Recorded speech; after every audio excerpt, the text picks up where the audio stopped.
भाई बहन कहते हैं ना, बढ़ती उम्र के साथ छोटे छोटे अक्षर दिखाई नहीं देते।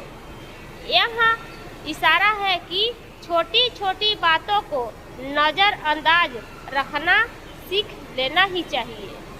बढ़ती उम्र के साथ छोटे छोटे अक्षर दिखाई नहीं देते। यह इशारा है कि छोटे छोटे बातों को नज़रअंदाज रखना सीख लेना चाहिए। भाई ये सच है मेरे भाई। लंच के छुट्टी में थोड़ा बहुत होता है ना मेरे भाई, वीडियो बना लेते हैं। सब लोग खाना खा रहे हैं भाई तो हम वीडियो बना रहे हैं। प्लीज़ मेरे भाई ये मजदूर बहन के सपोर्ट करें।